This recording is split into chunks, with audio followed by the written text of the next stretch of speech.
Fala pessoal, vamos ter hoje uma pessoa bastante especial aqui no nosso podcast, aqui da Caxangá. Júnior é um cara empreendedor, professor universitário, tenho certeza que você que vai acompanhar conosco aqui vai sair daqui com muitas informações. E você sabe que o nosso podcast ele é multiplataformas. Você pode acompanhar no nosso Instagram, você vai acompanhar na íntegra no YouTube e também no Spotify. Como eu sempre gosto de falar, enquanto você faz alguma coisa em sua casa, está lavando seu carro, está fazendo uma viagem, você vai poder acompanhar todas as nossas entrevistas aqui no nosso podcast. Então fica conosco agora e não se esquece, compartilha, curte, ativa o sininho do nosso canal para estar recebendo as notificações.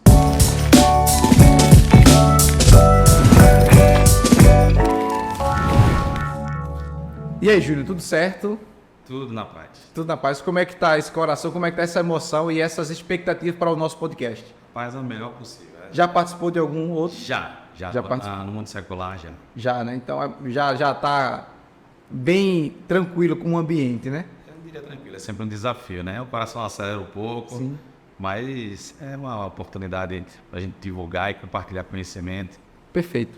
E assim, a gente está nesse novo projeto aqui do nosso podcast aqui na Caxangá, e esse assunto de hoje, esse tema, na verdade, de hoje, é um tema que eu acho que abrange não só cristão, mas todo mundo que quer crescer na vida, que quer ter uma profissão, que quer empreender.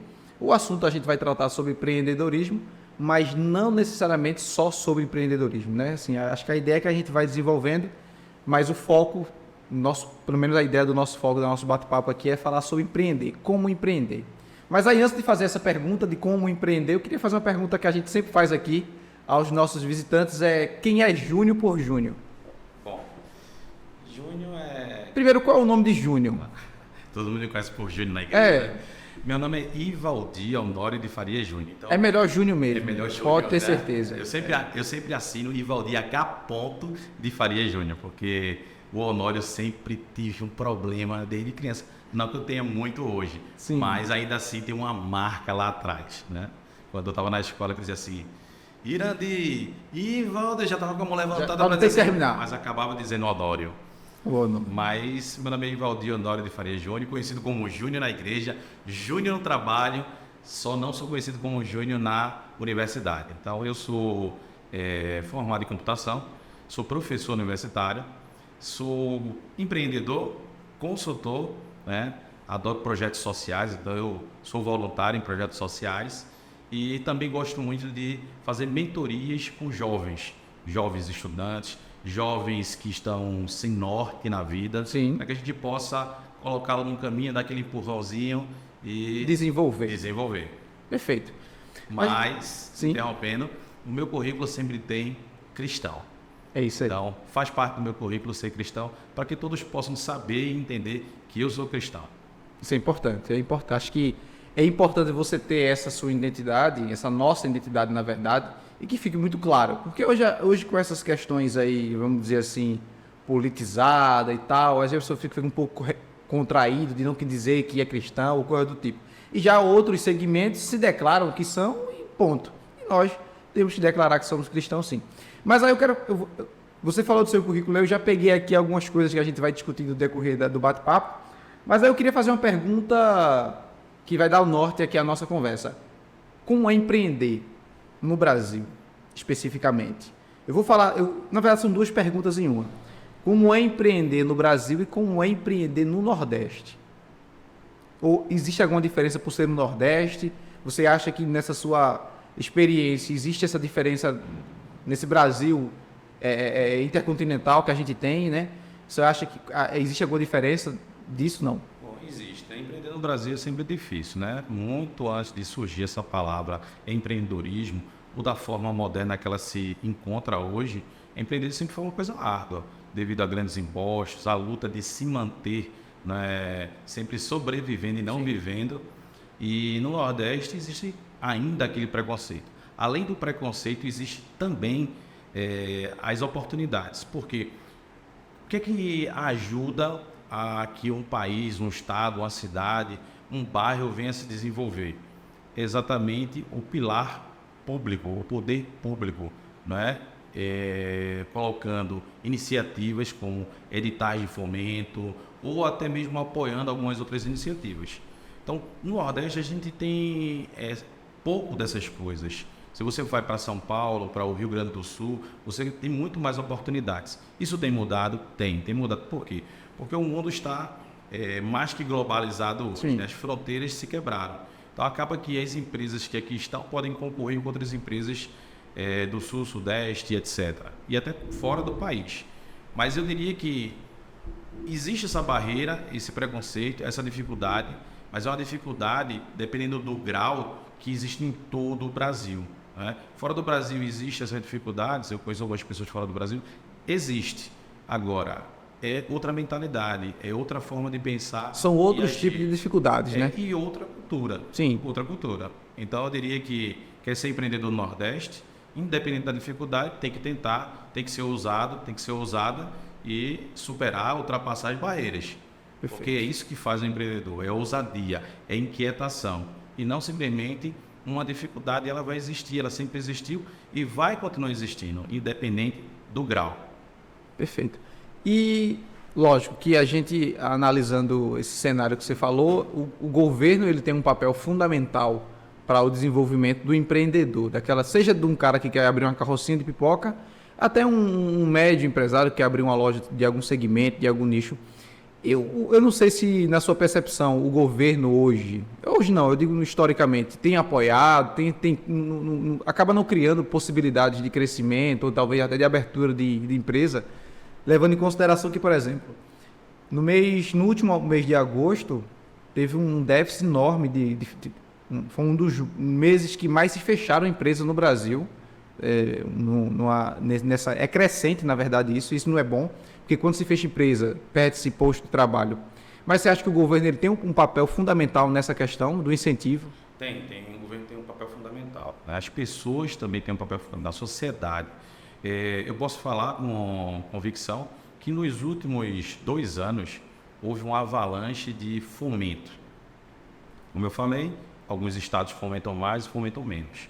Então, nós tivemos vários incentivos para a nova modalidade de empresa, que se chama as startups, né?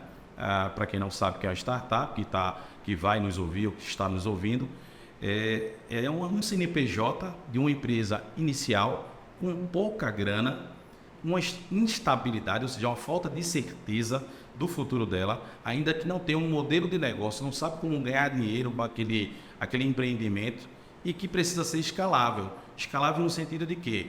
De usar a base tecnológica para alcançar o máximo de clientes no tempo curto. Então, essa nova modalidade de empreendimento, de empresa, ela tem tido muito fomento. Por exemplo, o ano passado teve um edital de governo que foi o Centelha. O que é o Centelha? É exatamente um aporte do governo, através de alguns braços, seja do governo estadual, governo federal, para que você tire sua ideia do papel e coloque ela para funcionar. Você participa de um concurso e ele aporta, dependendo do estado, 40 mil, 60 mil, que chamamos de subvenção econômica ou fundo perdido. Você vai receber isso para conceber o seu produto, mas não vai devolver nada ao governo. Você só vai prestar conta. Não vai ter uma garantia de retorno para o governo. Não vai ter. Mais para que lhe incentivar a você fazer aquilo que você já tem, né? Incentivar para a inovação no mercado. Então, nos últimos 2, 3 anos, isso tem sido uma forma avassaladora. Por exemplo, nesse momento, né, nós temos várias empresas que estão fazendo usufruto desse aporte financeiro para conceber seus projetos. E já tem programado aí outros editais para isso. Esse é um edital basicamente que está no calendário do governo, que acontece todos os anos. Eu citei o Centelha, mas existe um órgão chamado FINEP. Esse FINEP ele tem lá vários editais abertos que você, enquanto empreendedor já com CNPJ, pode participar. E nesse caso do Centelha que eu falei, você nem precisa ter CNPJ. Você só vai abrir se conseguir se classificar. Agora, Júnior, deixa eu te fazer uma pergunta. Talvez seja algo que o pessoal tenha dúvida ou não saiba como fazer, ou às vezes vai buscar vídeo no YouTube ou coisa do tipo. Se eu hoje quero abrir um negócio, eu estou com uma grana mínima, que sei lá, 5 mil reais, 10 mil reais. Qual era a dica que você poderia dar para mim escolher um nicho que pudesse dar um retorno bom? Ou seja, o que é que está em crescimento hoje no mercado? Tu conseguiria dizer assim? Pronto, eu posso dizer, mas antes disso, eu acho que o empreendedor ele não pode ser orientado a lucro, ao dinheiro, né? Não pode ser orientado, porque ele precisa ter amor pelo empreendimento, ele precisa estar dentro do empreendimento, precisa respirar empreendimento. Então, se ele quer começar um negócio com 5 ou 10 mil, isso aí já é uma grana pequena, Sim. curta, mas é o que tem. E é o que tem, então vamos para frente. Você precisa se conhecer e perguntar o que eu gosto de fazer. Pode ser que o que você goste de fazer, você não tenha oportunidade, porque você pensa alto, pensa grande, né? Fazer feito meu sobrinho, esse engenheiro da NASA. Sim. Né? Mas, dentro das suas possibilidades, o que é que você, pelo menos, tem um match, tem um desejo, um prazer de fazer aquilo? Se você identifica Ou seja, isso, o inicial é você fazer algo, seguir um caminho daquilo que você gosta. Isso. Ou eu tenho identificação com tal tipo de mercado. Então eu vou correr atrás daquilo que fica mais fácil até. Isso. Agora você depois tem que perceber se esse negócio que você gosta dá dinheiro, né? Dá lucro. Tá. Porque ninguém vai trabalhar por amor, né? Exatamente. Porque amor não paga a conta só, né? Então aí você começa a fazer isso. E aí sim você começa a estudar um pouquinho o mercado. Ah, mas eu não sei estudar o mercado. Conversa com as pessoas que estão envolvidas, né? Pegando, por exemplo, um exemplo de pet. Pet está em alta. Em alta. Se você vê, as pessoas estão substituindo o filho por um pet. Um pet, é verdade. Então, é roupa. Daqui a pouco, se o pet tivesse coordenação motora, ele estava sentado na mesa e almoçando, Sim. jantando, tomando café. É uma área, mas você gosta dessa área, você realmente quer investir nisso, seja numa lojinha de ração, numa casa de tosa, ou vendendo materiais para pets. Então, se você gosta, mas é uma área boa. Então, eu não tenho como fazer um estudo de mercado porque eu não tenho dinheiro nem sei como fazer. Então, eu vou conversar com quem tem pet. Sim. E eu começo a perguntar, você acha que seria interessante uma loja aqui perto no bairro? Você começa a fazer essa pesquisa informal, né, fazendo pequenas anotações para ter sensibilidade do mercado. Por exemplo, pegando um gancho aí de empreendimento. Eu tenho 43 anos e a primeira vez que eu tentei empreender de forma lucrativa, eu tinha 20 anos. Então eu tentei montar uma lan house. Sim. Então, massa. A lan house era... Isso há quantos anos atrás? Isso há 23 anos atrás. Nossa, eu tava o auge de Lan House, né? O auge. Então, eu disse, vamos montar uma lan house, era o primeiro negócio. E eu tinha tentado empreender em outras coisas, mas numa vida de plano profissional e pessoal. Ah. E a primeira coisa que eu fiz foi me juntar com um amigo, que eu tenho muita consideração, e vamos procurar o local. Nessa época, eu morava no Janga. Então, quem sabe onde é o Janga, é longe, porque eu trabalhava sempre aqui pro lado do centro da cidade. Eu trabalhava 8 horas, 9 horas, porque eu era coordenador de tecnologia de uma média empresa. Então, veja, o cara trabalha 9 horas, 8, 9 horas, quer empreender no Lan House e já começou errado. Mas tudo bem, minha sede de empreender era grande. Então, eu digo, vamos locar um espaço no centro da cidade. Não dava, porque era muito caro e não tinha grana. Então, vamos locar no Janga. Eu digo, no Janga não dá, porque se eu sair do meu trabalho até o Janga, eu passo 1h30. Então, diante desses desafios, eu fui para Ipicep, onde minha tia morava, e lá tinha um boxezinho. A mulher tinha uma casa, fez um box de lado, Sim. tinha uma escola do outro lado, um barzinho do outro lado, e era R$150 o aluguel. Eu digo, Tá dentro do orçamento. maravilha. O que foi que eu fiz? Pensei, aqui não tem lan house, então eu vou ser o bam. Sim. E loquei. Na época só existia a Velox como a melhor internet. Sim. Fiz um contrato de fidelidade de 1 ano com a Velox. Comprei 6 computadores. Fiz uma bancada com marceneiro. Fiz uma logomarca. Preguei na parede lá. Pintei na parede. Comprei um ar-condicionado de segunda mão e vou lá. Vamos abrir. Sim. Rapaz, o primeiro mês foi sensacional. De trancos e barrancos, a gente se revezando e deu certo. Segundo mês, a gente não está com tempo para a lan house. Então, contrata uma pessoa, meu expediente. Quer dizer, o dinheiro já foi embora. Já não tinha muito, o que tinha já foi embora. Já foi embora. E aí, a menina ficou lá, era uma menina, meu expediente. Terceiro mês, o público caiu. Quarto mês, a menina pediu para sair porque era concurseira. Quinto mês, já não pagava as contas, desliga o ar-condicionado. Sexto mês, fecha a bodega, que ela está dando menos prejuízo fechada do que aberta. Moral da história. Eu não fiz estudo de mercado, eu não sabia porque ali não tinha lan house. E eu também não sabia que uma casa, como era uma lan house, tinha jogos, eletrônicos, digitais, eu não sabia que existia algumas regras para um distanciamento de escola. Eu fiquei 6 meses pagando o aluguel por causa do contrato, 6 meses pagando a internet, porque para eu rescindir, a multa era equivalente a ficar lá. Então eu fiz com um ponto de estudo. Era um escritório para estudar, para fazer outras coisas. Isso me fez refletir, né? Me gerou algumas reflexões de alguns erros que eu cometi. Primeiro, nenhum negócio orientado a dinheiro, no sentido de ser mais barato, é aqui que eu vou me estabelecer, vai dar certo. Raras as exceções.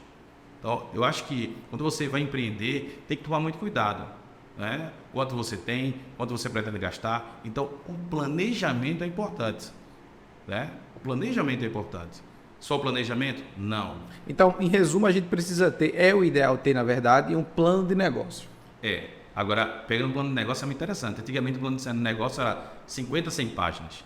Hoje, no mundo startupeiro, nesse mundo moderno de empreendimento, de empresas nascentes, você faz um PowerPoint de 10 slides e isso é teu plano de negócio. É o despertar para o investidor, para um banco. No máximo, você faz um resumo executivo de 3, 4 páginas para que você desperte o interesse no empresário, no investidor, no anjo investidor, para que ele queira conversar mais detalhadamente. Por isso que existe aquela palavrinha que muitos não conhecem, que é o pitch.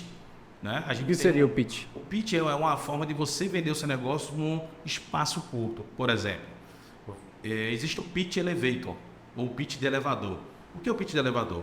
É uma metáfora para que você faça uma analogia, caso encontre dentro de um elevador aquele empresário que você queria impressionar e você tem 1 minuto. É o tempo de um andar para o outro, né? 30 segundos. Certo. E você tem que ajustar o seu discurso para despertar nele a vontade de querer te ouvir mais. Em alguns concursos, em algumas apresentações para uma rodada de negócio, o pitch pode variar entre 1 minuto a 10 minutos, dependendo do formato da rodada de negócio. O que é que você tem que falar no pitch? Você tem que dizer, primeiro, quem é você, quem é a sua equipe, né? Ou sua empresa, qual o problema que você está querendo atacar, baseado em dados estatísticos, mostrando a amostragem do seu público-alvo, seu público potencial, seu cliente potencial, para depois você apresentar a solução que você está propondo para resolver esse problema, e depois como ganhar dinheiro com isso. E aí você começa a despertar dentro daquele investidor, ou provável investidor, querer te ouvir mais. Sim. E aí sim, ele vai realmente te dar a oportunidade de 1, 2, 3 horas para você conseguir fechar um negócio. Isso é muito importante. Eu acho que a gente está tratando do assunto, às vezes, um assunto de empreender, talvez para quem já tem uma grana ali razoável, separada para empreender. E às vezes a realidade no Brasil, a gente sabe muito bem que não é tanto, é o mínimo que tem esse valor para poder empreender.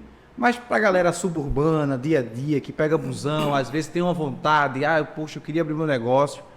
E hoje tem, como eu sempre falo, o advento das redes sociais.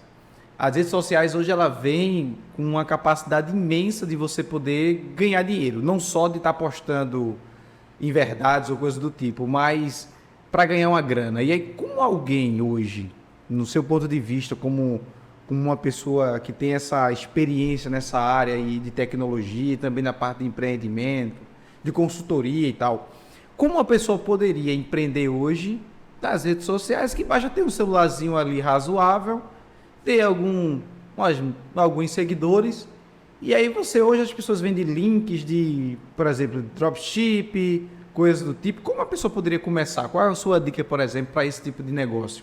Que talvez quem estiver em casa nos escutando, eu vou pegar meu celular aqui agora e vou ganhar alguma coisa. Eu vejo, é interessante. Lá em Provérbios, a Bíblia diz que o preguiçoso vai ter um caminho cheio de espinhos. Né? Isso é claro. Então, eu vou até dar o passo anterior. A gente vive num momento de uma revolução tecnológica avassaladora, mas quando a gente fala de rede social, o conceito de rede social não está diretamente ligado à tecnologia, aos recursos computacionais.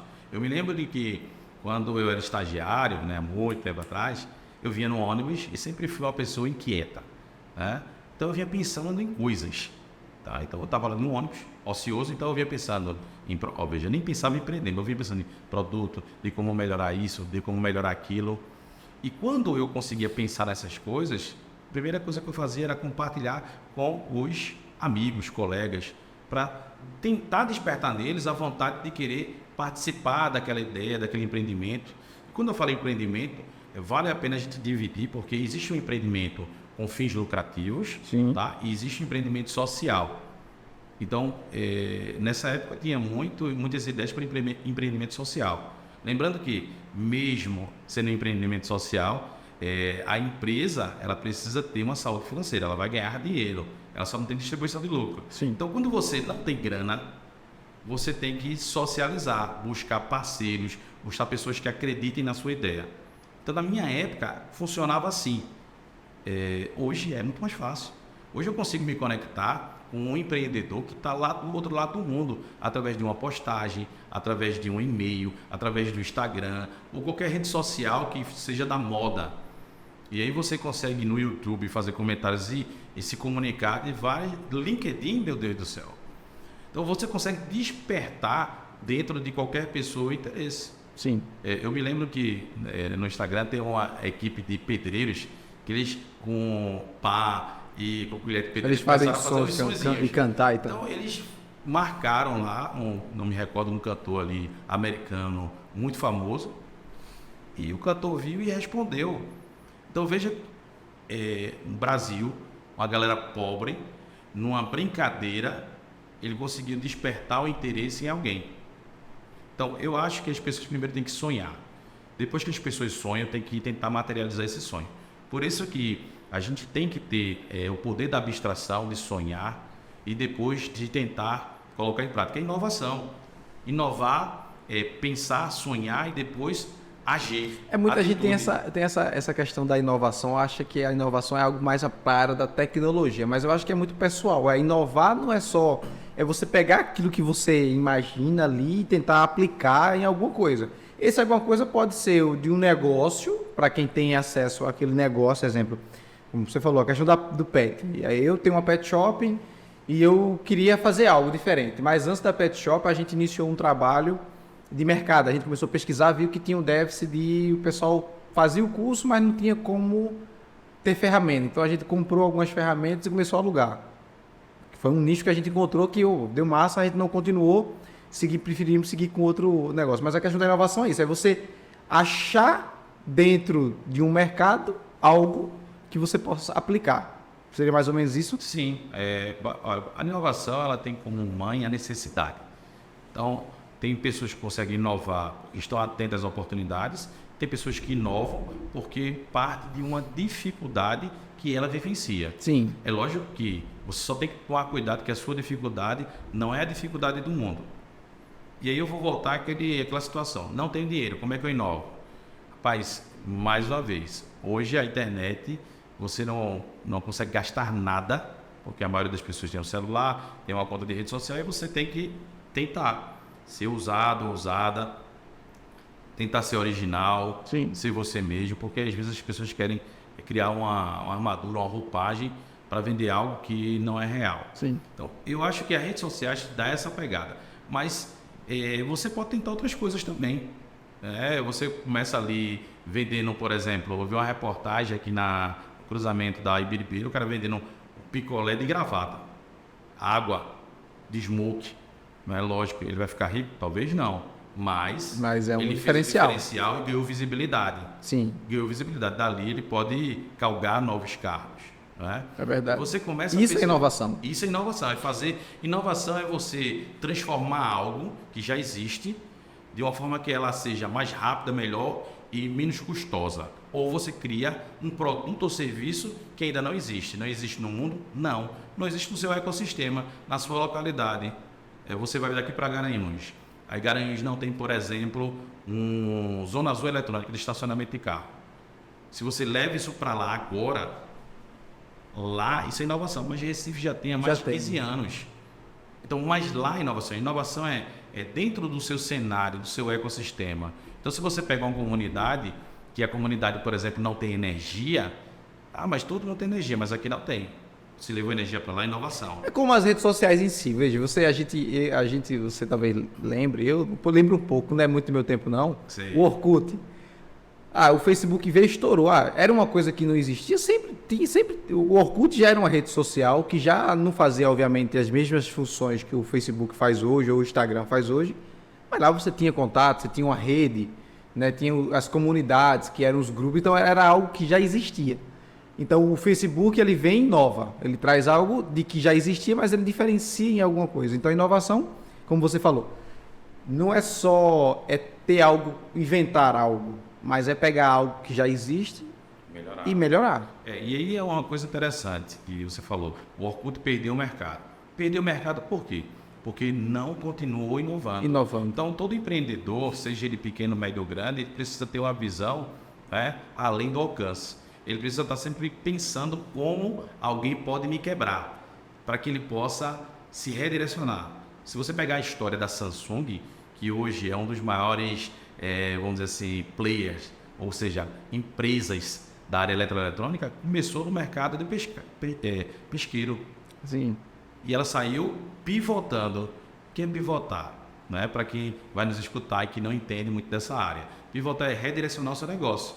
Então ela foi, vamos imaginar, eu trabalho com uma rede de taxista. Sim. O negócio não está dando certo, eu vou vender verdura na Ceasa. O negócio não está dando certo, eu vou vender materiais plásticos.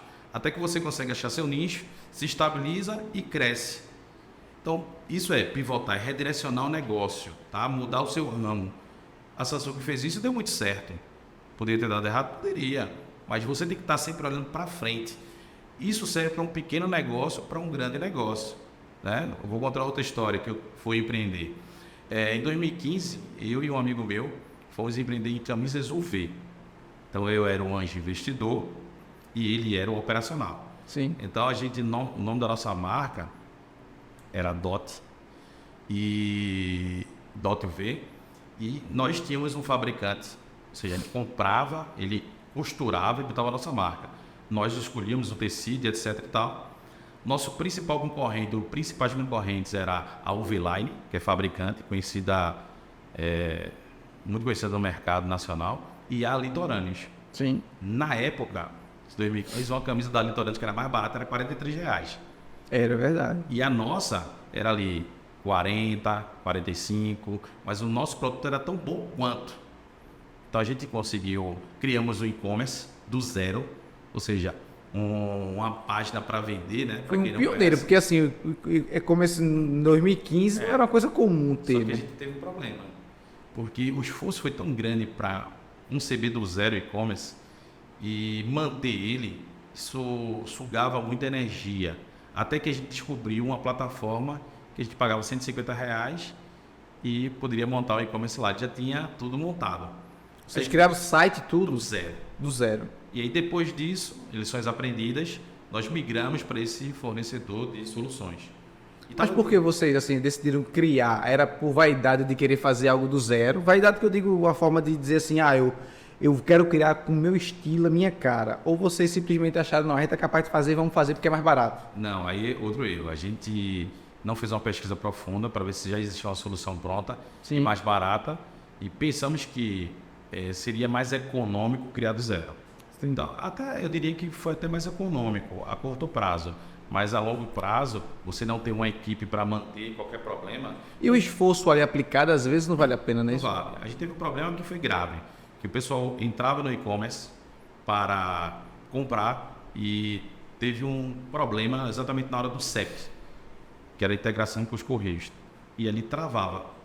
E a gente começou a perceber, acompanhando os indicadores, né, que o pessoal chegava até o CEP para fechar a venda e desistia. E aí fomos testar e verificamos que tinha um problema ali, que não deixava os clientes prosseguirem. Mas por quê? Era como se o CEP não tivesse lá cadastrado? Era um erro de programação. Era um erro realmente da nossa plataforma. O que é que nós fizemos? Consertamos. Passamos uma semana. Perdemos uma semana de venda. Isso é um prejuízo muito grande. E depois que nós mudamos para essa nova plataforma, que era mais barata, simples, começamos a vender bem. Só que aí veio a crise financeira, 2015. Sim. E a Litorâneos baixou de 43 para R$23 a roupa. A UV-Line fez a mesma coisa. E o que nós fizemos? Nós, antes de quebrarmos, vendemos o pacote todo. A gente vendia para principalmente para outros estados do Brasil, na internet. Mas vendia muito mesmo. Não, Deu um retorno bom. Não vendia muito, a gente estava começando a vender muito. Entendi. Então estava começando, a gente tinha não só camisas UV tradicional, essas de manga longa, mas tinha roupa, tinha saída de banho para mulher, para criança. A gente estava começando a diversificar. Era só moda praia. Só moda praia. Mas diversificar os modelos para a família. Entendi. E a gente teve que pular fora antes de quebrar. Qual é a mensagem que eu quero deixar? Se você não está antenado no mercado, você quebra e só tem prejuízo. Só tem prejuízo. Então você precisa ter uma equipe pensando para frente. Como eu vou conseguir melhorar o meu produto, como eu vou conseguir gerar um outro produto e descontinuar esse. Um outro exemplo clássico foi o Uber. Se você pegar a linha de entrada do Uber no mercado, o que aconteceu? A gente tinha táxis, e o táxi era um monopólio, era elemento de luxo. Depois veio as cooperativas de táxi, que criaram um modelo de negócio que os taxistas foram quase que obrigados a entrar nela, que elas tinham a carteira de clientes. Depois veio os aplicativos de táxi, que quebraram as cooperativas, e depois veio o Uber ou similares, que quebraram as cooperativas e os aplicativos de táxi. Então, se você pegar essa linha do tempo, você vai perceber que é uma evolução. Se alguém estava olhando, né, para o futuro, se deu bem. Tem um brasileiro chamado Thales, né, que ele era o dono da Easy Taxi. Sim, ele fez lembro. isso e vendeu por uma boa grana. O cara já era bem de vida e está muito melhor de vida, né? Porque ele percebeu que o negócio de táxi talvez não desse tanto... Porque a Easy Taxi, muita gente até acha que a Easy Taxi era algo relacionado a 99 táxi, ou coisa do tipo, que mudou. Mas foi vendeu lá e pulou fora. Então, você tem que saber na hora de pular fora, na hora de gerar outro negócio. Hoje ele tem outro negócio voltado para a formação de empreendedores. Então, o empreendedor, com grana ou sem grana, ele tem que ter esse olhar para frente, ter zelo pelo seu dinheiro, não importa se ele tem 50 bilhões para investir ou se ele tem R$1.000, R$500. Sim. Então, é a maneira, o zelo que ele tem, o cuidado que ele tem e, logicamente, o planejamento. Alguns vão ter um planejamento mais formal, mas você precisa ter o planejamento. Planejamento é tudo? Não.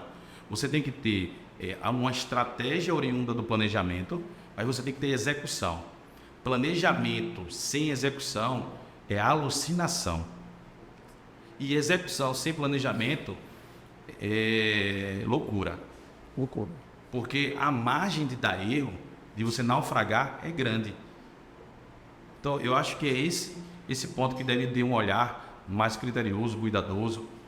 E como a gente poderia, assim, eu vi que em alguns pontos você fala muito, você precisa planejar, precisa conhecer o mercado, mas entrando mais nesse assunto, como a gente poderia encontrar a ideia ideal de um negócio, né?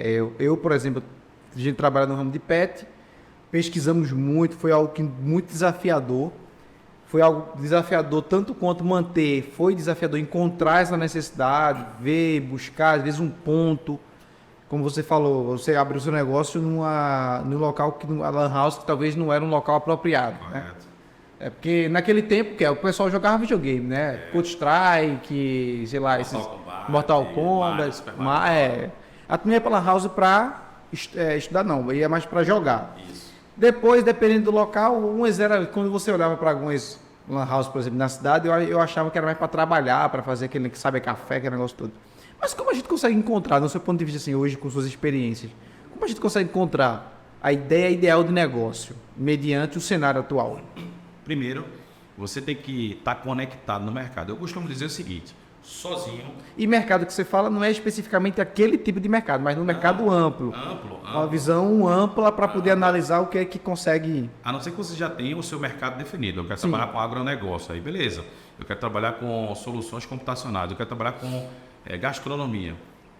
Mas se você não tem e ainda não encontrou aquele desejo dentro de você de seguir uma linha de ramo de atividade, né, de área de trabalho, então você tem que ser versátil, frequentar, conhecer pessoas, então eventos. A pesquisa é muito importante, né? Sebrae também está aí para ajudar muito. Mas Sebrae vai te orientar se você já tiver uma ideia do negócio. Tá. Ele vai ter lá mini curso, orientação e etc. Se você não tem nenhum negócio, você só vai ser um usuário do curso. Você vai aprender a técnica, Certo. que pode ser a gestão financeira, aprender a usar redes sociais para o negócio, é genérico.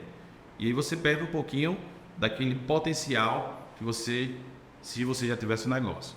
Então eu acho que você tem que ir para um evento, tipo, nós temos em Recife um maior evento de tecnologia chamado Hack and Play, que ele fala de tudo, fala de cinema, a jogos, a computação, a N coisas.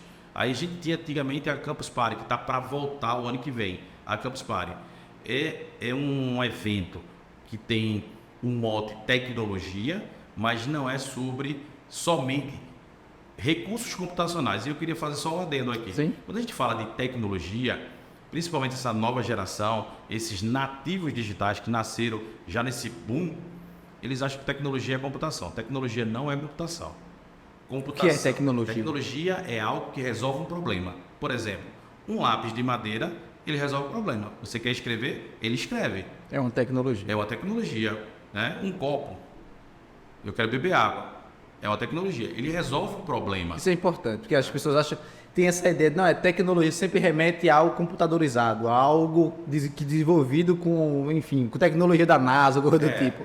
Mas não é isso. Não é. Agora, é algo que resolve problemas. Resolve problema. Hoje é muito comum você usar tecnologia como sinônimo de computação, porque a computação está em tudo. Eu diria que muitas pessoas têm, ou quase todas as pessoas têm um celular. Sim. Seja ele simples ou mais top. Então ali você já tem um acesso ao mundão. Assim como a inovação não significa algo criado, mas algo melhorado. Exatamente. Né? Pode ser criado ou melhorado. Então a tecnologia está ali para resolver problemas.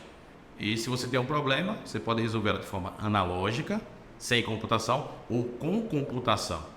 O que é que vai definir usar um ou outro? O seu objetivo estratégico, aonde você quer chegar. Eu quero alcançar o máximo de pessoas. No caso da startup, né? Que é essa nomenclatura que remete a empresas nascentes, que tem as características que eu falei, né? Inovadora, que quer escalar. A escalar precisa ter base tecnológica. Que eu não consigo abrir para o mundo se eu sou físico. Imagina, franquia. Eu abri uma lanchonete agora chamada Limasburg. Opa! E aí o máximo que pode escalar é com franquia. Você pode escalar com franquia. Agora, quanto tempo leva para você abrir uma franquia em João Pessoa, em Natal, em Maceió, em São Paulo, Rio de Janeiro? Não é rápido, não é frenético. Além do modelo de negócio, tem que ser maduro. Mas se você cria um aplicativo, e esse aplicativo basicamente é um aplicativo que você consegue encontrar, por exemplo, animais perdidos, né? Você divulga lá, se você tem muitas pessoas cadastradas naquele aplicativo, você diz, perdi meu cão, meu cachorro, meu gato, alguém pode me ajudar a encontrar? E aí todo mundo vai estar atento naquela cidade, naquela região. Quer ver uma aplicação que ganhou muito mundo, que é o Be My Eyes, se eu não me engano é esse o nome. Basicamente, né, para quem está nos ouvindo, nos assistindo, esse aplicativo é para pessoas que têm baixa visão ou deficiência visual. O que é que ele faz? É um aplicativo que tem um monte de voluntário cadastrado e a pessoa está com baixa visão ou tem deficiência visual, ela chega no mercado e quer saber o preço ou simplesmente quer saber a composição de ingredientes. Ela liga para aquele aplicativo, um dos voluntários que estão no mundo, pode ser aqui na China, no mundo, atende e aí a pessoa vai dizer assim, eu não consigo enxergar o preço. Você pode me dizer que preço é esse? E a pessoa vai dizer assim, é R$ 9,50, sei lá, é R$50. Sim. E é muito obrigado. É um auxílio visual para quem não tem. Vou dizer outro. Em São Paulo agora, em uma cidade que tem um grande número de assaltos, principalmente com mulheres, uma empresa lá simplesmente pediu autorização, eu não sei se foi a prefeitura ou o estado, e ele pegou na parada e criou um tote. Eu vi isso. Viu? Muito então, show. você está lá na parada de 10 horas da noite, vindo da faculdade, da escola, do trabalho, e está sozinha. E pode ser homem ou mulher, mas Sim. no especial uma mulher, né? Aí você toca no tote, liga para o atendente, e o atendente vai estar lá, por exemplo, se fosse um homem, Lima, tudo bem? Conversando até a pessoa pegar o ônibus. Até a pessoa pegar o ônibus. Cara, aquilo eu achei show. Sensacional. Veja, eu estou fazendo usufruto do recurso computacional, é uma solução, mas por quê? Porque hoje a gente tem isso no nosso DNA. Aqui em Recife, até essas paradas que estão instalando com telas digital para estar fazendo propaganda, é bem naquele modelo. Sim. Só que talvez não seja, não sei se é a mesma empresa, mas eu acho que talvez esse serviço não tenha ainda. Mas eu percebi que é a mesma estrutura. Fica aquela tela, a moça, no caso no vídeo lá, toca no monitor, liga-se uma câmera, a pessoa também tá vendo você. Sim. E ela fica ali esperando o ônibus chegar. Agora, só te interrompendo, é muito importante perceber que a gente está falando de exemplos já consolidados ou exemplos que estão em consolidação, mas é muito mais fácil empreender quando você tem dinheiro. Claro. É muito mais fácil empreender. Então, quem não tem dinheiro tem que ter uma preocupação maior, um zelo maior, tem menos chance de errar. Ou seja, ele tem que evitar cometer erros grandes que possam levar ele ou ela ao naufrágio. Tem que tomar muito cuidado. E essa postura de empreender, esse espírito de empreendedor, alguns já têm mais aflorado. Sim. Outros têm que buscar os seus limites. Por isso que é importante, como você bem frisou, na verdade, algumas vezes, a questão do estudo de mercados, para você não dar um tiro errado.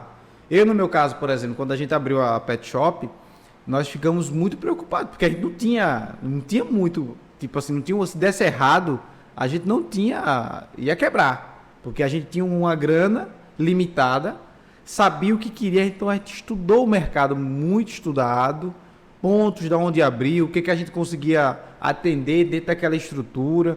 Por isso que eu acho que é importante o estudo de mercado, você sair da sua casa, feito eu mesmo a gente fez, sair naquele bairro, dar uma volta, saber se aquele bairro ali tem um tipo de cliente que primeira coisa, eu acho que uma das coisas que você precisa saber quando você quer empreender é qual tipo de cliente você quer atingir. Saber o produto, primeiro, que você quer oferecer e saber se tem cliente para aquele teu produto. Não é isso? Eu acho que é uma das coisas... É como a gente falou, você tem que fazer essa pesquisa do mercado, mesmo que informal. Sim. Se conectar com a galera que já faz isso, ir no Sebrae, pelo menos para ter orientações. Ter o norte, né? Ter o norte e ter pelo menos um aconselhamento. E você está antenado que o governo está promovendo para incentivar inovações que você pode participar. Então, você tem que se conectar. E usando o gancho do arcabouço tecnológico, do mundo que nessa revolução computacional, o cara faz uso fruto das redes sociais, da internet, para alcançar alguém que talvez nem te conheça. Por exemplo, eu acho que as pessoas, antes de serem empreendedoras com fins lucrativos, elas têm que se desenvolver como empreendedor e empreendedora. E eu não estou falando só em curso. Sim. Por exemplo, eu venho de família pobre, mas não pobre de passar necessidade ao extremo. Mas eu não tinha muita flexibilidade de... Muitos recursos. Eu tinha um básico, sim, bem definido, mas o básico. Então eu tinha uma preocupação quando eu era adolescente. Inclusive eu estava falando até isso com minha esposa. Quando eu chegar a 40 anos, como eu estarei? Será que eu vou ter... Tu está com quanto? Os 50 já? Cheio de graça. Cheio de graça. Mas eu falei no começo, eu tenho 43 anos. E minha preocupação é, eu vou ter um lar, uma casa, um apartamento, eu vou ter um carro, eu vou ter um emprego, alguma coisa que me dê uma sustentação, conforto. Né? E eu fiz minha graduação em computação. Em outro podcast eu posso falar um pouco da minha história, mas fiz minha graduação, eu fiz meu mestrado, eu fiz meu doutorado. Tudo isso em computação? Tudo em computação. Certo. E por outro lado eu desenvolvi uma skill, né? Ou seja, uma habilidade para tratar com pessoas. Eu sempre tive um sonho de ser voluntário. Então, eu em 2007 fiz meu primeiro projeto voluntário. E todo ano eu faço um projeto voluntário. Depois disso, eu investi o quê? Já que eu estava investindo na minha área acadêmica, eu investi em ser professor. Então, há 15 anos, eu sou professor universitário. Universidade Federal? Sou da Universidade de Pernambuco, UPE, tá? Do curso de computação. Então, veja, hoje eu tenho aquela preocupação que eu tinha lá quando eu tinha 17, 18 anos. Hoje eu tenho minha casa própria, eu tenho meu carro, eu tenho meu trabalho, eu tenho sonhos realizados e tenho outros sonhos a realizar. Rapaz, eu cheguei a vender picolé na praia, eu trabalhei em granja, eu vendi cachorro-quente na rua da praia. Então, assim, eu me lembro que quando eu fui me candidatar ao primeiro estágio, eu estudava na Escola Almirante Soares Dutra, que fica ali em Santa Amaro. Então, é até engraçado. Veja que... Tu estudou todo o teu período ali, primeira escola, em escola pública ou tu... Só escola pública. Só escola Só escola pública. Eu morava em Maranguapium, fiz o ensino fundamental e ensino médio em Santa Amaro, ensino fundamental. Tu morava em Maranguapium Maranguapium. e estudava em Santa Amaro. Não, só o segundo grau, Certo. né, ensino médio. Por que eu fui para Santa Amaro? Porque eu dizia, caramba, a escola pública aqui só tem científico. Minha mãe sempre me deu muita liberdade e eu era bem independente para certas coisas. Certo. Sei lá, eu vou tentar a seleção lá no CIAST, chamada CIAST, que era Centro Interescolar Almirante Soares Dutra. Olha aí. E aí eu fui e na hora de escolher o curso, lá tinha enfermagem. Era tipo uma escola técnica hoje. Era. Eu acho que não tinha esse nome, mas era escola técnica. Era enfermagem, tinha o curso lá. Patologia, contabilidade e administração. Eu não queria contabilidade, porque era o que os colégios comuns ofereciam. Já aplicávamos. Enfermagem eu não queria. Então eu digo, patologia. Patologia é massa, eu acho que nome O que é patologia? diferente. É isso que eu pensei, eu não sabia. Pois Eu é. dizia patologia. Quando eu descobri que patologia é análises clínicas, ou seja, exame de fezes, eu desisti. Né? Não rola, né? E aí sobrou a administração. Então eu fui para a administração, mesmo sem saber que ia ser abordado. Então eu entrei lá no primeiro ano, né, que era o primeiro, segundo e terceiro ano, e era em paralelo, né, segundo Sim. grau e técnico. E particularmente eu me apaixonei pelo lidar com gestão, com administração e com pessoas. E olha que eu tinha 17 anos. E aí eu botei na minha cabeça, eu gostava de computação, então eu fazia os cursinhos básicos de bairro. Então no primeiro ano eu fiz. Primeiro ano eu estudo de 1 às 5. Eu vendia cachorro quente na rua da praia e de tarde eu ia para a faculdade. Ainda fui auxiliar de pedreiro, Olha aí. E deu tempo. mas eu não gostava não de ser auxiliar Não. de pedreiro não. Foi meu primeiro emprego também de carteira assinada. Não gostava porque Servente de pedreiro. eu não tinha habilidade para rebocar nem para fazer nada. Então, quem não tem essas habilidades vira burro de carga. Que é o quê? Pega tijolo, sobe massa. Né? Então, assim, mas não gostava, mas faz parte da minha história e foi muito bom. Porque me deu autonomia financeira, me deu aquele final de semana que você quer sair com a namorada. Sim, sim. Mas voltando para a escola, o primeiro ano eu digo de 1 às 5. E no segundo ano eu passo para a noite e vou estagiar.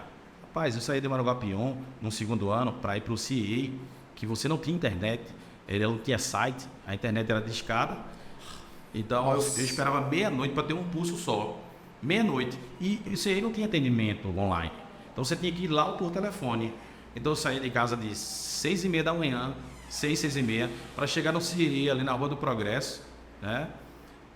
Para quando chegasse lá, dizia, tem vaga para estágio, curso de administração, ela dizia, não tem. Não. E eu tinha que ficar andando para a cidade, para dar tempo ainda de ir para a escola, porque eu ainda, eu já estava estudando à noite, eu tinha que ficar andando na cidade, porque se eu viesse para casa, não tinha passagem para voltar, ou ia descompletar a passagem do mês. Perfeito. Só que eu ficava pensando, a primeira entrevista que eu fiz foi numa empresa Fachesf, do governo.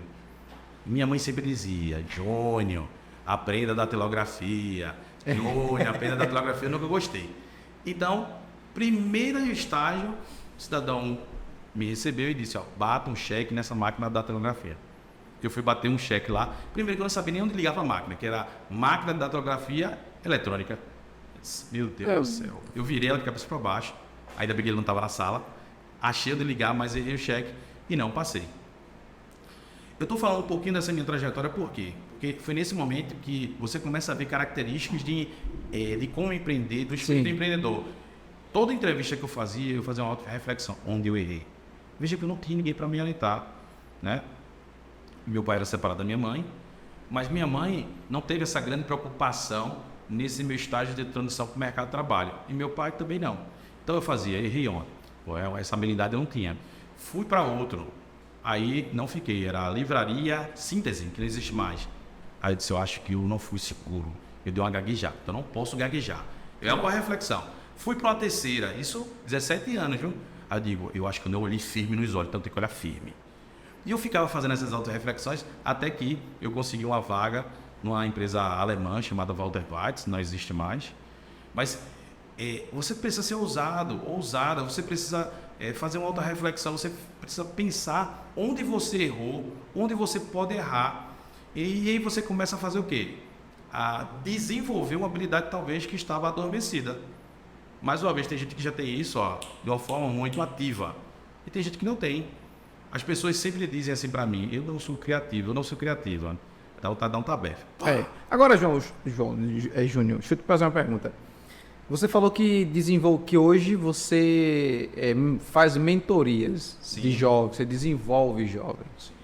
Talvez foi diante dessas suas necessidades lá atrás, de ir para uma entrevista e, pô, eu errei aqui, eu preciso melhorar aqui, eu preciso fazer... Então, assim, eu acho que talvez tenha gerado em você e aí criou essa necessidade, ou talvez foi o de você ver os jovens hoje. Porque o jovem hoje no Brasil, de modo geral, empreende. Veja, a gente tem uma geração altamente empreendedora, tá? Eu diria que a gente tem hoje no momento jovens muito mais empreendedores do que no passado. Entretanto, o que eles têm de vontade, de capacidade de empreender, eles têm uma lacuna muito grande de se decepcionar, fica difícil de desistir muito rápido. Se desestimula rápido, entra em depressão ou desiste, não quer mais saber daquele negócio, empreender não é para mim. Então, o primeiro tombo, ou o segundo ou terceiro tombo, acha que o mundo acabou. E não é bem assim. Lógico, eu estou generalizando, tem jovens que são altamente resilientes, que caem, vivem o luto e se recuperam. E eu acho que tem que ser assim.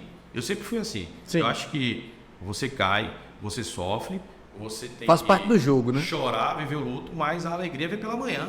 E vou lá, vamos embora, vamos para frente. Tá? Então, os jovens hoje, acho que é mais evidente, mas também isso é mais visível, porque o arcabouço computacional tecnológico é maior. Sim. Se você tivesse um negócio hoje aqui, há 30 anos atrás, para o cara, país vizinho, a Argentina, sabe, nem país vizinho, para o estado vizinho aqui, Alagoas, Paraíba, saber que você estava fazendo um empreendimento nessa linha, era um parto, era um investimento alto. Hoje, eu lanço uma casa de ração ou uma lanchonete, eu boto no Instagram, eu uso o meio digital e ainda mando o cara da bicicleta com um solzinho passar pelo bairro. Veja, então usa os meios digitais e os meios práticos. Práticos, né? Tradicionais. Então você consegue fazer isso. Você não Faz depende um tráfego mais. pagozinho ali, um negócio. No Facebook. Você não precisa mais ela ter aquela fortuna de publicidade numa TV aberta. Então eu acho que o que a gente precisa tratar, e é isso que eu tento fazer, é direcionar. Muitos jovens hoje não sabem o que querem da vida. Então, impulsionado, empurrado pelo pai ou pela mãe ou pela sociedade, se matriculam numa faculdade, vão fazer um curso que nem sabe se querem ou se desejam aquilo. Mas essa mentoria é tua, pessoal? Assim, é um negócio, é um empreendimento teu? Não, isso ou é algo da faculdade? Um trabalho voluntário? É um trabalho voluntário que eu faço, seja com alunos ou fora da faculdade. Esse é o teu projeto social hoje que tu faz, Dão? Não, esse é um dos projetos sociais. Certo. Hoje eu tenho um projeto de formação de desenvolvedores de software, eu tenho um projeto de formação de programação para criança, que eu faço uma vez por ano, e eu tenho esse projeto de mentoria, tá? E logicamente que eu não faço só, eu crio um grupo de parceiros para ajudar a alcançar essas pessoas. Por exemplo, na pandemia, a gente estava ali enclausurado, lockdown, e eu fiquei pensando, como estão as crianças? E eu tirava meu sobrinho, que estava comigo nessa época, caramba, é uma ociosidade, não tenho o que fazer. Eu simplesmente bolei o quê? Horas e horas da frente do YouTube. Bolei um curso de programação para criança, nas férias, de forma lúdica. Chamei uma ex-aluna minha para montar essa parceria e online eu fiz um curso para 15 crianças. Gratuito. E repeti no ano seguinte. Eu só não fiz esse ano ainda. É uma tendência hoje, né, Júnior? Assim, essa questão de programação, as pessoas criarem curso para crianças, principalmente usando os próprios jogos que elas costumam jogar, tipo Minecraft ou Roblox e tal. Já virou uma tendência, né? Existe muito. Eu não diria que é uma tendência, eu digo que é uma realidade. Certo. E você tem que pegar o que a criança gosta de fazer e transformar aquilo num canal de conhecimento. Perfeito. Sem deturpar os princípios, que são os nossos princípios cristãos. Porque se o pai e a mãe não estão antenados, ligados e atentos, ali pode ser um espaço para aprender coisas que não devem. Tá? Então tem que ter muito Esse cuidado. é o grande risco é o grande risco do YouTube, da internet em geral. A internet, eu sempre falo o seguinte, a internet ela é o que nossos pais talvez tiveram quando ali nas suas adolescências, que tinha a questão da televisão. Isso aqui A televisão continua sendo a televisão, só que hoje a gente tem a internet, a gente tem YouTube, a gente tem esses meios que você domina. Quem domina é você, você vai ver o que você quer. Só que a criança tem as influências, que são jovens, não tem as experiências que a gente tem. E o risco de se deixar uma criança na frente de um computador ou de uma televisão smart, por exemplo, é muito grande. Deixa ali horas e horas, Se você tomar cuidado, por exemplo, eu sou o tipo da pessoa, né? Eu não tenho filho ainda, mas eu sou o tipo da pessoa que quando meu sobrinho vai lá para casa, desde criança, eu entro no mundo dele. Sim. Né? Sibeli, minha esposa, até fala assim, não sei como tu suporta. Eu digo, como é que eu... Primeiro que eu gosto. Então, eu gosto de anime, eu gosto dessas coisas. Mas como é que eu vou poder orientar, acompanhar e saber se eu não entro no mundo dele? Eu sou o tipo daquele tio que deita no chão. É o tio que faz um coraçãozinho com... Nossa, rapaz, eu tô com ele firme e forte. Agora, na hora de chamar a atenção, eu sou firme também. Perfeito. Sou muito firme. Tá errado, errado, errado. Tá? Faço isso com ele, que é criança, e com minha sobrinha, que é mais velha, que tem 17 anos. Então, eu acho que limites são importantes. Limites são importantes.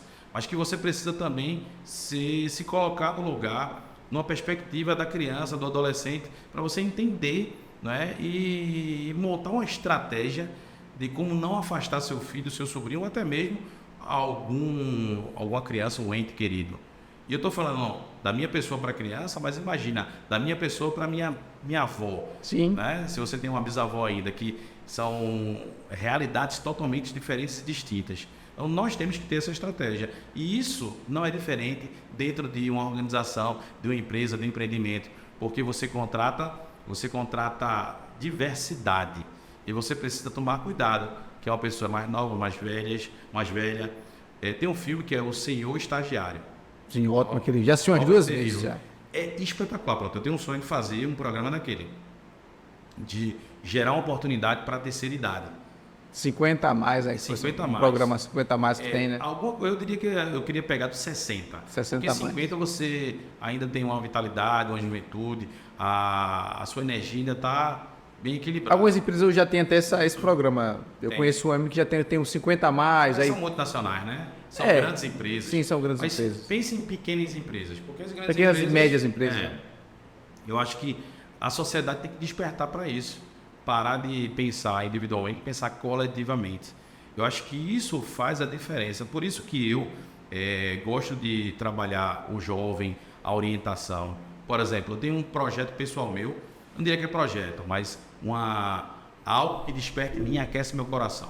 Uma vez por ano, eu adoto um ou dois jovens. O que é que eu adoto? A minha atenção é mais especial para eles. Nesse teu projeto de mentoria. Esse meu projeto de mentoria é mais especial para que ele saia ou do zero para alguma coisa, ou de alguma coisa para algo melhor. Algo melhor. Por exemplo, não vou citar nome, mas nesse último ano, eu tinha um colega que não tinha profissão nenhuma. Ele era bom em um monte de coisas. Né? Era aquele cara que você pedia para ele fazer, ele fazia, mas ele não tinha uma profissão. O cara desenrolado. Desenrolado, mas já tinha 40 anos. Não era um jovem adolescente, era um jovem, né, já partindo para ali o caminho. Um jovem senhor. Um jovem senhor. Mas ele não tinha. E eu pensei, talvez seja falta de oportunidade. Sim. Então eu dei uma pequena oportunidade, depois fui aumentando a dosagem da oportunidade e depois coloquei ele exatamente nessa linha desse meu projeto de mentoria. E hoje ele tem profissão. Né? Nessa época ele estava rodando de Uber. Hoje ele não roda mais de Uber. E está muito bem, obrigado. Muito bem. Isso eu fico muito satisfeito. Júnior, você ganha o que com isso? Satisfação. Eu diria que se Deus me abençoou, eu retribuo, eu devolvo essa bênção, eu compartilho dessa bênção. Então, o empreendedor ele tem que ter um coração voluntário.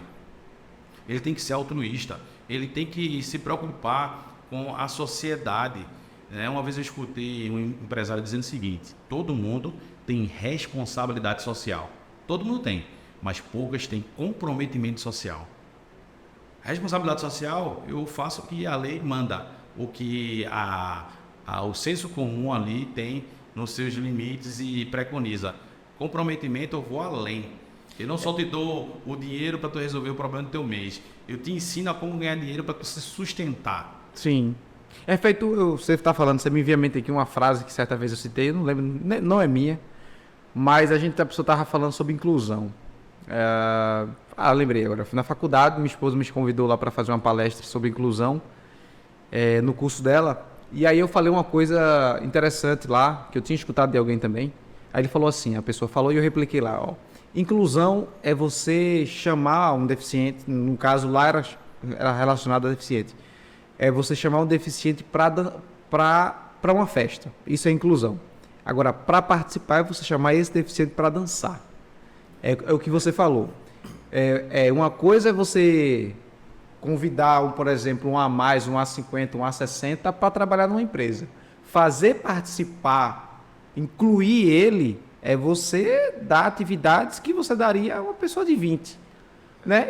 Eu acho que o que você falou é muito importante, né? Essa inclusão, é você pegar alguém, como você disse, o cara que não tem nada, levar ele a ser alguma coisa, ou o cara que tem alguma coisa, aprimorar. Você falou que o cara, ele era um cara desenrolado, ele tinha fazia um monte de coisa, mas não tinha uma profissão. Você chamou o cara, só, irmão, tu é um cara desenrolado, mas tu precisa focar em alguma coisa. Exatamente. Foca nisso aqui que vai dar certo. Então você chamou o cara para dançar e fez o cara participar. Isso eu também pretendo fazer. Aí é o sonho que eu não coloquei em prática ainda. Tentei uma vez, mas é inclusão digital para a terceira idade, acima de 60 anos. Eu acho fundamental isso. Uma vez eu tentei fazer aqui na igreja, o pastor até autorizou, a gente tinha espaço, mas foi para a igreja, cresceu tanto que a gente não tinha mais espaço para tocar, tinha conseguido os computadores.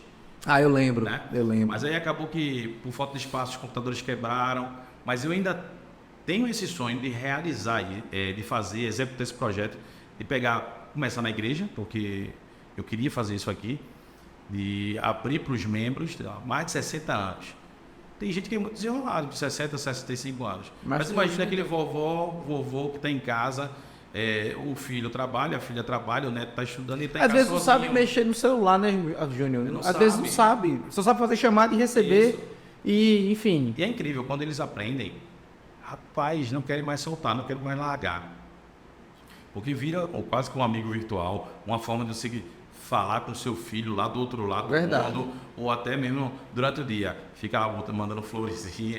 Aquela coisinha de vovô e vovó mesmo de grupo, né? Mas é massa. Participa, porque veja, as redes sociais, o rede social em si, mas a internet, a tecnologia hoje, ela aproxima as pessoas. Sim. Eu lembro que quando a gente não tinha tanto contato com uns familiares nossos que moram lá na Bahia, lá em Camaçari, e aí quando surgiu o WhatsApp, por exemplo, pessoas que a gente não tinha contatos há mais de 20 anos, a gente tem contato ali na palma da mão. Então, com uma pessoa idosa, por exemplo, eu digo isso para minha sogra. Minha sogra tem 63 anos. Ela é muito desenrolada. Então, assim, ela pega o celularzinho dela lá, quer falar com a filha dela, minha cunhada, que mora na Itália, por exemplo, ela lá nos horários, já sabe até o horário. É o fuso horário. É o fuso horário. Não, nessa hora tá dormindo. Aí vai, conversa, faz videochamada, enfim.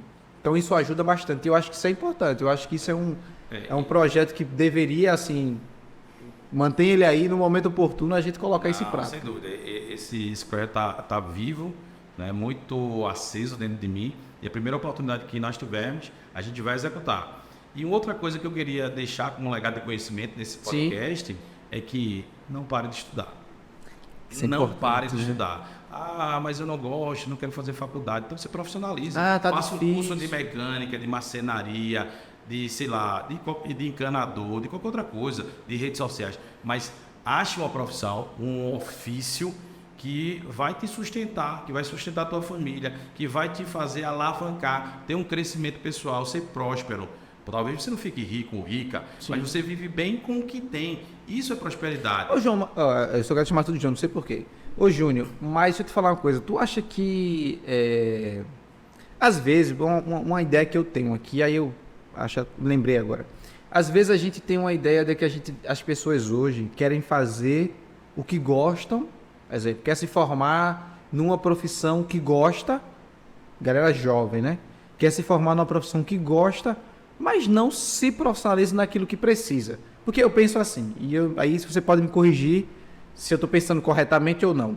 Eu penso que os jovens, pelo menos, se tem essa possibilidade de fazer primeiro aquilo que vai lhe manter, ou seja, se profissionaliza em uma profissão, se mantém, né? Ou vou, sei lá, aprender, fazer um curso técnico, diz lá, logística, um exemplo.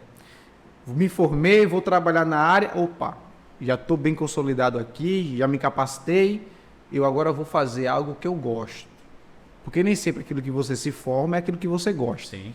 Mas eu entendo que o mercado necessita, eu vou conseguir ganhar minha grana, vou conseguir me estabilizar financeiramente, e aí eu vou fazer algo que eu preciso, que eu gosto. Eu quero ser psicólogo. Acho massa, acho lindo.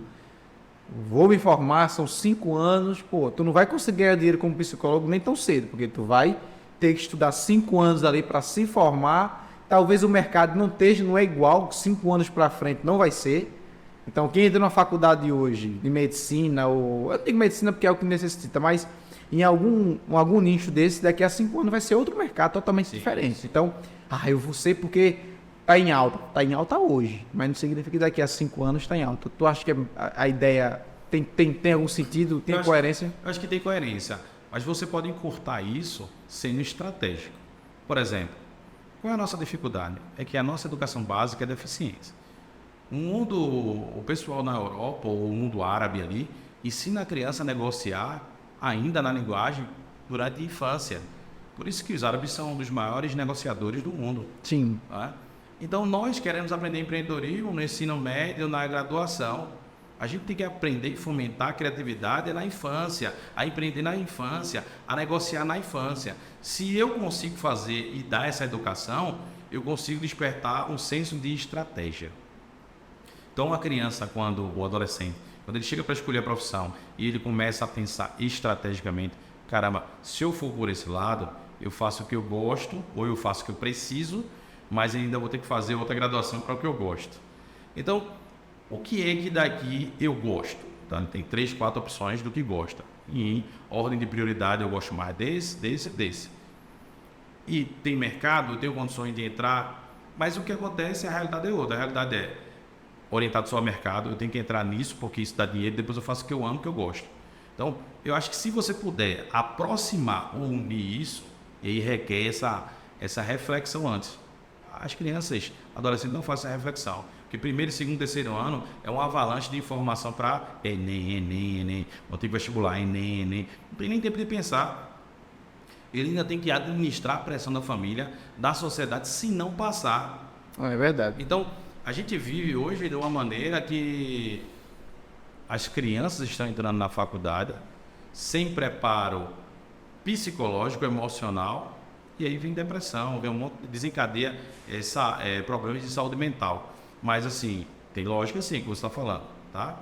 Agora, uma coisa que eu acho muito importante, seja na infância, adolescência, seja no mundo de empreendimento, seja o empreendedor, tem que chamar Deus para ser seu sócio. Perfeito. Tem que ter Deus ali no centro e dizer assim, Senhor, me orienta. Me orienta porque eu posso tomar uma decisão errada. Eu me lembro que quando eu casei em 2009, eu tinha terminado o mestrado e eu disse, eu vou tentar o doutorado. Sibeli fez, poxa, mas tu vai tentar o doutorado, a gente acabou de casar. Disse, minha filha, tá bom, tente. Aí eu disse, eu vou tentar. Se Deus quiser que eu passe, eu passo. Se ele não quiser, nessa época eu já estava no nível de maturidade espiritual maior, porque antes, quando eu me decepcionava, eu ficava uns 2 dias assim meio que talado, triste, mesmo a culpa sendo minha, por não ter estudado e etc. Tipo, é um autoflagelo. Acontece muito, né? Então nesse dia eu digo, tá bom. Então o que aconteceu? Eu fiz a seleção, passei pelo processo, aí o resultado, não passei. Eu fiquei triste, mas a tristeza durou só uma noite. Eu me recompus e bola pra frente. Foi feita a vontade do Senhor. E eu estava muito satisfeito com aquilo. O que aconteceu? Uma semana depois, houve um erro na seleção, ou ampliaram as vagas, não sei o que aconteceu, e abriram mais 50 vagas. Olha aí. E disseram, pode se candidatar novamente. Aí eu disse, não vou. Eu disse, vou passar para que eu vou passar tudo de novo. Aí vem a ferramenta divina. Deus usou um amigo meu e fez assim, cara, tenta, não custa nada, tenta. Eu pensei, se for da vontade de Deus. E eu tentei e passei em 12º lugar. Então, Deus estava ali. É uma orientação. Ele pode falar por sonhos, por um profeta, ou ele pode dar um discernimento naquela hora do caminho a seguir. Mas se você toma suas decisões baseadas nas suas vontades carnais, com uma fome e sede de somente ganhar dinheiro, pode ficar certo. a probabilidade de naufragar é grande, é muito grande. Então, estudar é importante, mas a orientação divina, o que estudar em termos de curso, profissão, em que direção ir, tem que ajoelhar, tem que pedir orientação a Deus e consulta lá teu pastor, tua pastora. Eu me lembro de uma aluna, que era uma das que eu mentorava, chegou para mim, ela era da Adventista, eu estava na UPE, ela chegou para mim e fez: professor, eu queria falar para o senhor, disse, então ela disse: meu sonho é fazer a missão. Tinha 17 anos, ela. E eu queria saber, o que o senhor acha de eu trancar a faculdade para fazer a missão? Eu fico com medo, eu quero fazer a faculdade, mas eu também quero fazer a missão. E foi me dada essa oportunidade, bancada pela igreja. Ela queria que eu respondesse por ela, né? Aí eu disse: olha, primeiro, você já conversou com seus pais? Não. Então você tem que honrar pai e mãe. Converse com seus pais, ajoelhe e pede orientação a Deus. Porque é uma decisão que vai mudar o rumo da sua vida. Eram 2 anos. Sim. Então, nada mais justo do que você ter a direção de Deus. Não, muitas vezes o jovem, ou o mais velho, o adulto, falha por isso. Você pensa que se deu bem, e a coisa vai continuar dando bem. Até que você perdeu todo o contato e relacionamento com Deus, porque você acha que daqui para frente é você, unicamente você. É você que toma decisões e é um sucesso, um jovem, um adulto, um senhor, uma senhora de sucesso, porque você está acima de todas as coisas. Esse cuidado, né, essa linha tênue aí, tem que ter uma reflexão muito grande, para que você não venha frustrar os planos de Deus na sua vida. Deus chamou alguns para lavrar, chamou alguns para cavar poço, mas chamou outros para administrar aquele poço, né? Alguns pensam que trabalho é um castigo de Deus para o pecado. Não. Lá em Gênesis Deus disse: coloquei o homem no Éden para trabalhar e lavrar. Está lá. Então o trabalho faz parte, a labuta. E a gente precisa só fazer isso, né, conforme a vontade do Senhor. Afinal de contas, tudo aqui é do Senhor, nós somos mordomos. Se a gente tem isso na consciência e Deus é o nosso sócio, rapaz, pode vir a avalanche que for, a gente vai superar, você pode quebrar, mas vai subir de novo, né? Nosso pastor presidente, pastor Silas, é um exemplo vivo disso. Então, eu acho que se você trabalha, é comprometido ou comprometida, tem Deus como sócio, né? E realmente tá seguindo tudo que deve seguir em termos agora de mercado para o seu negócio prosperar, vai dar certo. É isso aí. Vai dar certo. Então, os jovens, os idosos, todos que têm vontade de empreender, independente da idade, empreenda. Vão para frente, avante, se arrisque, né? Caia, levante, porque vai dar certo. Júnior, eu queria já agradecer, na verdade, assim, foi um papo muito rico. Acho que o assunto, ele da forma que você explicou, ele acaba sendo muito tranquilo, muito fácil. Para alguns pode parecer meio cansativo, mas da forma que você foi falar sobre empreendedorismo, eu acho que é algo que enriquece muito nesse debate, essa conversa que nós tivemos aqui. Muita gente tem dúvidas como empreender, que eu acho que as pessoas têm essa dificuldade ainda de saber como fazer, como ir buscar, como...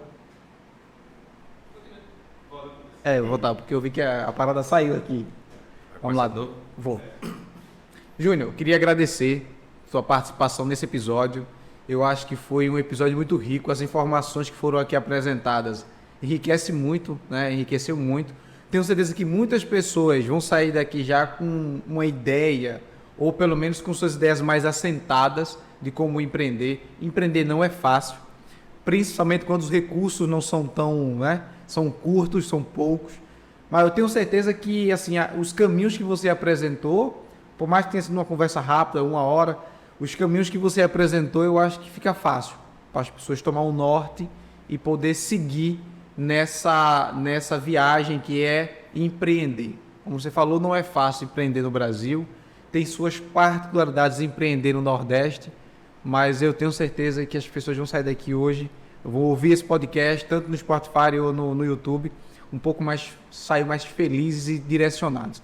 Então eu queria que você desse mais uma palavra para a gente encerrar aqui o nosso podcast. Eu queria agradecer o convite, né? Assim, é sempre gostoso falar sobre esse assunto e principalmente poder compartilhar coisas que no dia a dia muitas vezes você não tem essa oportunidade de alcançar, né? Está usando aqui recursos computacionais para alcançar uma avalanche, uma multidão. Então, eu deixo aqui minha gratidão pelo convite, fico à disposição para outras oportunidades e que Deus abençoe esse projeto. Amém, amém.